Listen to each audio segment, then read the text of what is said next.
ทักทายสบายดีทุกคนพบเพาะกับแม่คอมคือเก่าทางช่อง YouTube คอมมีลูกสาวนามามื้อนี้ก็สิเสียงแปลกๆเสียงแหบๆเนาะ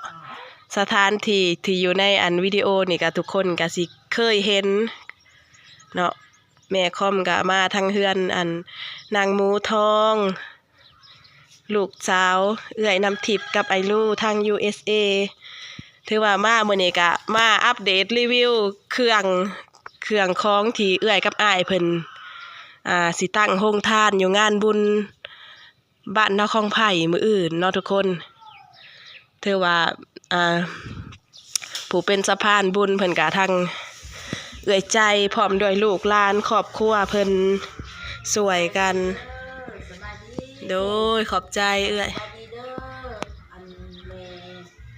แม่น้ำทิพย์กับพ่อลูกนางหมูทองเนาะโดย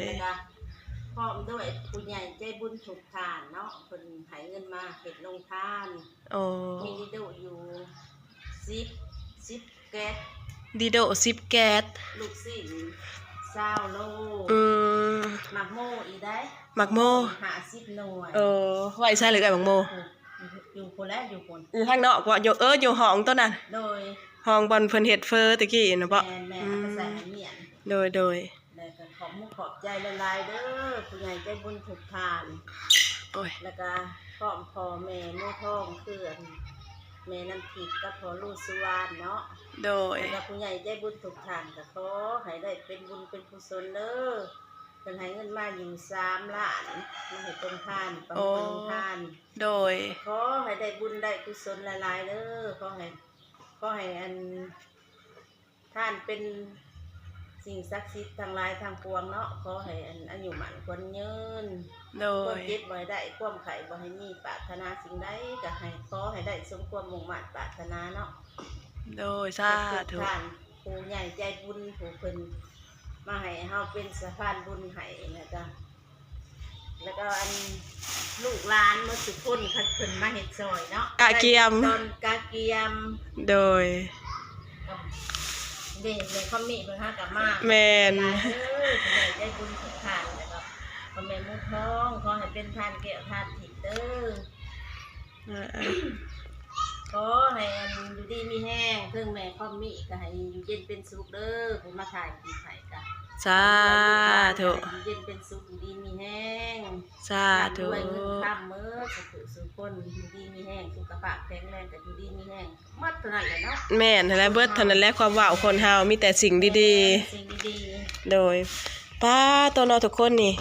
มื้ออื่นเด้อพี่น้องบ้านเฮาแถวไก่ผู้ใดมีโอกาสได้มาร่วมทำบุญก็อย่าลืมแวะโรงทานเอื้อยกับอ้ายเพิ่นก็มีหลายๆคู่หลายๆคนเพิ่นร่วมเฮ็ดบุญนำกันเนาะเอื้อยสำหรับรายชื่อรายละเอียดแล้วเฮาก็สิอ่านออกอันน้ำลังเนาะย่าจอยเพิ่นอันนั้นแหละส่งไปให้เพิ่นแหละส่งไปให้ย่าจอยแล้วบ่เจ้ากันเอาลงคือกันโดยได้เอ้ยเป็นโดยแม่นี่โดนแล้วเฮาเฮ็ดบ่เป็นเนาะอันเอ้ยมื้ออื่นนี่เฮาไปจักโมงนี่เฮาว่าสิประมาณ 9:00 น 10:00 นและอันจุดตัวพอดจักโมงอันนั้นเฮ็ดบ่พอดโอ้ย 2 โมงคือว่าบ่ายโมง2 โมงพุ่นได้2 โมงเพิ่นบอกแม่นพอดนะแต่อันถ้ารอเบิ่งตู้ก็ผู้ไปก่อนก็โทรมาหาเด้โดยประมาณว่าเฮาว่า 9:00 น 10:00 นเพื่อไปกาเกียมหั่นเด้เนี่ยคันว่าไป 9:00 น 10:00 นเฮาก็สิไปลัดเจ้าอยู่พุ่นเลยแล้วก็มีหยังก็ซอยกันเนาะโดยกาเกียมซอยกันโดยไปเบิ่งโมพุ่นมีหยังซอยก็ซอยกันเบิ่งป้าตัวน้ำจิ้มเพิ่นก็มื้ออื่นนี่เพิ่นเลี้ยงเรือเกลืออิ่มนะพี่น้องเอ้ยโอ้ยดีโดโอ้โหตั้งว่าดีโดก็เฮ็ดแบบนี้บ่ได้เฮาอ่ะสะดวกดีเนาะเอ้ยสบายเฮาอ่ะเอาเฮ็ดเอาแบบนี้แม่นนี่เฮาอ่ะเทาะใส่แบบนี้รถมันจังบ่จับหายแล้วก็โถใส่เลยแม่นมันก็บ่ซับซ้อนกันได้ทั้งท่อได้ทั้งอันป้องน้ำส้มไปพร้อมกันโอ้โดยพอดีมันสีแข็งก็เอาไปเลยโดยพอดีอันเขาเจ้าได้กินเย็นๆเลยเนาะอากาศแห้งร้อนอยู่กินของเย็นๆก็มีแห้งได้นี่พอดีมันอันกับสีแข็งจังลูกซี่นี่เพิ่นเสียบเป็นไม้เรียบร้อยได้ทุกคนกาเกียมเรียบร้อยเบิดทุกสิ่งทุกอย่างพร้อมแล้วว่าซั่นรอท่าแต่ฮอดโมงฮอดมื้อเท่านั้นเนาะเอ้ย โอ้ยดีหลายดีหลาย ลูกหลานอยู่บ้านใกล้เรือนเคียงกัน โดย กินเด้อเป็นของโรงทาน โดย ติดกับพอลูเลยกับผู้ใหญ่ใจบุญถูกขาดเนาะ โดย เป็นดูมีใจมีใจบุญใจกุศลใจกว้างใจกว้างเป็นอย่างไรชาวบ้านทำได้กิน แม่น ทำบุญก็ขอให้เพิ่นได้บุญได้กุศลหลายๆซะ สาธุนสาธุอนุโมทนาบุญนำเฮาก็ได้ มีหยังเฮาก็ออกเพื่อออกแห้งให้เพิ่น เนาะ ก็ดีใจเนาะ ดีใจแล้วได้เฮ็ดนำเนาะเอื้อย ทานบุญให้กัน แม่นได้เป็นอันสะพานบุญให้ก็ดีใจแหละ ใจ เพราะว่าเฮาบ่มีกำลังทรัพย์เนาะกำลังทรัพย์เฮาบ่ถึงแต่เฮาใส่กำลังเหือแห้งซอยกันเอาเนาะเอื้อยโอเคป้าไปเบิ่งหมักโม่บัดนี้เบิ่งหมักโม่ก็สิค้นขึ้นอันนี้ให้ซอยเจ้าซะก่อนแล้วจังสิมือ มื้ออื่นผู้ใด บ่เลยค้นใส่ตู้แช่เฮาว่าจัง ซอยกันซอย ซอยใส่ตู้แช่ก่อนเพราะว่าอันญาติพี่น้องเขาจะไปซอยเวียกเฮือนดองเบิดตอนนี้นะ แม่น เอื้อยเพิ่นกะไปซอยเฮือนดองคือกันเลย พอดีเฮาโทรนัดกันกับเพิ่นแล้วก็เลยว่าเอามาเนาะ สิหมาเฮากับคนบ่เมียนนี่ อืม โมก็มีแต่ลูกใหญ่ๆได้ ป้าบักโม่นี่บัดตอนไปอันนั้นแหละแม่นผ่าบ่เอื้อย แม่นพาใส่กระโตกแล้วก็ย่อ โอ้ ย่อพวกอันเพิ่นไปหั่นแหละ โดย พาเป็นเปียงแล้วก็ใส่กระโตกหมักโมก็มีแต่ลูกใหญ่ๆลูกละ อื 10,000 ลูกละ10,000เป็นตาสิหวานแท้นี่เนาะเอื้อย โดย ซื้ออยู่สวนไผนี่ ของอันพอบ้านดำ มีแต่หน่วยใหญ่ๆงาม ไปเอามาได้2-3คืนแล้วได้ ๆโดย คือสิคันแม่นอันนั้นก็สิสุกอีกพอดีกินอยู่ดอก แม่นเฮาเห็นเขาเจ้าซื้อมากินก็มีแต่หน่วยแดงๆได้ หน่วยใหญ่กว่านี้ก็มีเฮาก็บ่เอา เออ เฮาก็เอาหน่วยซำนี้เฮาว่าพอดีผ่านี่ โดย ตัวมันใหญ่แล้วก็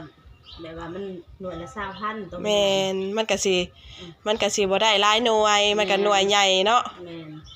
วันนี้เฮาไปผ่ามันก็สิเป็นฉีกเป็นอันมันก็สิบ่อย่างงามนะมัน แม่นอันนี้ เฮ็ดเป็นใหญ่เพอเวอร์หลายบัดบ่อย่างงามเฮ็ดน้อยบัดน้อยโพด ตัดหัวตัดอัน แม่น หัวทางนั้นเฮาก็ผ่า ตัดครึ่งเนาะ ให้เพิ่นได้กิน โดย พวกอันไปเบิ่งไปส้มไปแห่อัน ไปเอาบุญร่วมกัน บวชไปอันเอาบุญรวม บุญ กันแล้วก็กินมีเหือดมีแห้ง โดย สาธุบุญ สาธุแล้ว อันก็สิ อัดไว้แล้วเอื้อย เขียนนอกประเทศ บ่เป็นหยังเลย บ่ดี เออ โอ้ย เฮาก็ขอโทษขออภัยที่มาช้ามื้อนี้เพราะว่า อันมันหน้าที่มันต่างกันเนาะเวียกคนละเวียกมันละเวลาบ่ตรงกัน ไปเอาลงเอา อ่ะ เฮาก็ เอาลูกศิษย์บ่ไปก่อนหรือเอาตัวใดเอ่ย าลูกศิษย์เพราะว่าเฮาสิเอาออกหนึ่งเด้ โอ้ ยามมื้อเช้าเฮาก็เอาออกหนึ่ง โดย เฮาก็ต้องเอาอันนี้นั่นไปนี่ ไปเอาหามื้อนี้เลยเนาะ แม่น เพิ่นก็เกี้ยมไว้ท่าตะอู้ตะแอะเอื้อยก็ได้พร้อมลูกพร้อมหลานผัดมาผัด ลูกความรัก มาผัดบ่เห็นตอนอัน แม่ ตอนเฮ็ดแซวๆซะเพราะว่าอัน โทรหาแม่ครอบผัด เออ ครอบแบบว่าโอ้ยเฮาอยู่เมืองไปได้ ขึ้นไปเมืองมื้อนี้ ก็เลยว่ายุทธนกรว่ะไปเมืองก็สิได้อันเฮ็ดขาเพิ่นบ่เป็นหยังว่ะ แม่นเฮ็ดได้แล้วซำนี้ แม่นก็ดีแหละเนาะ แม่นมันเรียบร้อยเบิดเลยแฮงดีแล้วมันก็แสดงว่าเฮานี่มีความพร้อมเต็มที่แล้วเนาะเอื้อย แม่นเฮาบ่ได้ยากงานเฮาก็ แม่น แล้วก็มีผักหอมอีกได้ โอ้ ผักบัวผักอันหอมก็ อืมงับลงก่อนบ่หรือเปิดนี่ก่อนเนี่ย บ้านเนี่ยได้ อ่ะ มันบ่ก็ลง หามซอยเอื้อยเพิ่นไปเข้าตู้ก่อน ทำไปให้มันแข็งได้มื้ออื่นก็บ่แข็งก็สิกะจังหน่อยก็พอ กัด เย็น กินเย็นแล้วมื้ออื่นนี่ เฮาก็มีเหนือมีแห้งสิได้กินก็โอ้ยสาธุสิให้เงินมาให้บุญก็ขอให้ได้เป็นบุญเป็นกุศลหลายๆเด้อ เงินไหลน่องทองไหลเขาเนาะเอื้อย แม่น เงินไหลน่องทองไหลเขาหาเจ้าของเจ้าของโรงทานเจ้าภาพเจ้าศรัทธาทุกเวลาเฮงๆรวยๆสุขภาพแข็งแรงกว่าเก่า จะให้มา3ล้านขอให้กลับไป100ล้าน1,000ล้านหมดเด้อก็ได้เป็นมามีการมีงาน เพราะได้เพิ่นว่าทำบุญนำคนเป็นเนาะให้ลูกให้หลานให้บ้านให้เมืองได้อยู่ได้กิน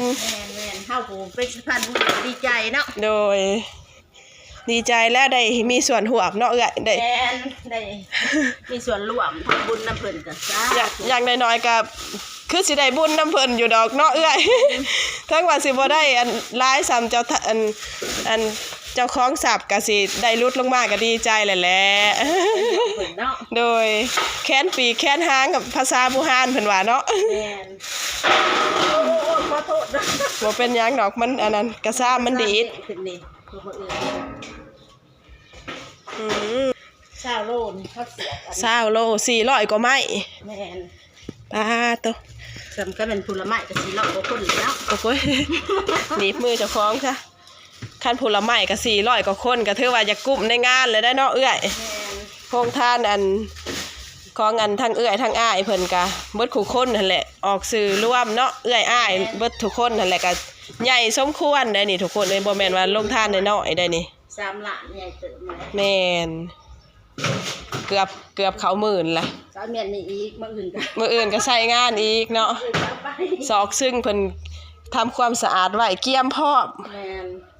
เกียมพร้อม1ลูกศิษย์ ได้ดีเนาะเอาไว้ยันบ่หมด โอ้ หน้าที่ก็เอาเมียนนี่ ไว้นี่แหละ มันแนวมันบ่อุดตัวนี้นะ โอ้ยบ่ตู้ อืม ไปเฮา มา แล้วภารกิจบ่ จะทำกินแล้วเด้ อ่ะ อขอบคุณหลายๆ โดย แม่หมันคนยืนเด้อ สาธุแหละ เป็นผมโพผมใจให้ชาวบ้านเขาไปตลอดเนาะให้อยู่ดีมีแรงจ้า สาธุอนุโมทนาบุญนำเอื้อยอ้ายทุกๆคนที่มีส่วนร่วมในการเฮ็ดโรงทานครั้งนี้ เดี๋ยวรายชื่อรายละเอียดเนี่ยมันอันถ่ายคลิปเนาะทุกคนแม่ความสิอันอัปเดตรายชื่อแล้วก็อ่านสู่ทุกคนที่ได้เข้ามารับชมได้ฟังกันว่ามีผู้ใดแน่เนาะ เลย หลังจากที่กลับมาจากรีวิวอันเครื่องของที่จะไปเห็ดลงทานมืออื่นนี้เนาะทุกคนแม่ค่อมกาสีมาขออนุญาตอ่านรายชื่อทั้งเอื้อยทั้งอ้ายทุกๆคนเนาะที่มีส่วนร่วมหรือว่าที่อันออกเงินออกคำร่วมเป็นเจ้าภาพโฮมทานน้ำเอื้อยน้ำทิพย์และก็ไอ้ลูกครั้งนี้เนาะว่ามีผู้ใดแน่ถ้าว่าผิดพลาดประการใดก็กราบขอโทษขออภัยล่วงหน้าเด้อรายชื่อก็มีดังนี้เนาะทุกคนมีครอบครัวอ้ายวรรณคารหรือว่าลูกสุวรรณเอื้อยอัมพาวันน้ำทิพย์สุวรรณครอบครัวป้าบุญเฮียงบุญตาครอบครัวอ้ายบุญมีเอื้อยเกษรธรรมวงศาครอบครัวเอื้อยคำตาซาตีเซเลอร์แล้วก็มีครอบครัวอ้ายใจเพชรรัตนวงศ์พร้อมด้วยทานนางคำปานเรียกว่าคิมเนาะรัตนวงศ์ครอบครัวนางเจนนี่ใหญ่ลูกพร้อมครอบครัวแล้วก็มีทั้งครอบครัวแม่วาสนาใหญ่ลูกพร้อมครอบครัวเนาะอันนี้ก็เป็นรายชื่อเอื้อยอ้ายทุกท่านพร้อมด้วยครอบครัวเนาะทุกคนที่ร่วมเป็นเจ้าภาพโฮงทานนำเอื้อยนำทิพย์และไอลูเนาะในการอันที่จะไปตั้งโรงทานในมืออื่นนี้ที่วัดบ้านน้ำคลองไผ่เมืองไซภูทองแขวงสวรรณเขตเนาะทุกคนก็ขอบคุณทั้งเอื้อยอ้ายทุกท่านเนาะและก็ขอบใจไปยังเอื้อยน้ำทิพย์และไอลูที่ให้โอกาสแม่ค่อมได้ไปอัดคลิปถ่ายคลิปลงทางช่อง YouTube เนาะทุกคนและก็ขอให้ทุกคนที่เขาได้เขามาเห็นคลิปวิดีโอนี้เขาไปกดไลค์กดแชร์กดติดตามช่อง YouTube เอื้อยน้ำทิพย์กับไอลูเด้อชื่อช่องเพิ่นว่าตำรวจสุวรรณอยู่ต่างแดนเนาะทุกคนแต่ว่าคำว่าตำรวจสุวรรณอยู่ต่างแดนน่ะเป็นภาษาลาวแต่ว่าแม่ค่อมสิเอาเป็นรูปชื่อช่องรูปโปรไฟล์ขึ้นอยู่ในหน้าปกคลิปเลยเนาะทุกคนก็ขอบคุณทุกคนที่มีนำใจใส่ศรัทธาสร้างบุญสร้างกุศลตั้งโรงทานครั้งนี้จงมีแต่ความสุขกายสุขใจมีความสุขความเจริญท ทางด้าน ตนเองและก็ครอบครัวเนาะสุขภาพแข็งแรงปราศจากโรคภัยไข้เจ็บต่างๆและก็ขอให้โชคให้มานให้ร่ำให้รวยเงินคำเฮ็ดสิ่งใดปรารถนาสิ่งใด ก็ขอให้สมความมุ่งมั่นปรารถนาถูกประการถูกทานด้วยเถิดสาธุและสุดท้ายนี้ก็ขอให้เอื้อยน้ำทิพย์หลายลูกเนาะเงินขายประกันภัยก็ขอให้ได้ลูกค้าประกันภัยชีวิตหลายๆเด้อฝากทุกคนทางUSA ช่วยอุดหนุนหรือว่าซื้อประกันภัยชีวิตน้ำเอื้อยกับอ้ายเพิ่นหลายๆเด้อเพราะว่าเอื้อยอ้ายเพิ่นได้เงินมาเพิ่นก็แบ่งมาทำบุญทำทานแจกจ่ายยายของให้ทุกคู่ทุกคนได้กินอิ่มนุ่งอุ่นเนาะได้ต่อชีวิตไปอีกมื้อหนึ่งอีกคาบหนึ่งเนาะทุกคนก็ขอขอบคุณขอบใจหลายๆถ้าว่าแม่คอมหากว่าผิดพลาดประการใดกราบขอโทษขออภัยนำทุกคู่ทุกคนเด้อเอาสำหรับคลิปวิดีโอนี้เฮาก็สิได้ปิดไว้สำนี้ก่อนเนาะพบกันทุกคลิปหน้าสำหรับคลิปนี้สบายดีคอมสบายดีป้าลุงสบายดีป้าลุงผ่อนจากอายเอาสบายดีกันสบายดี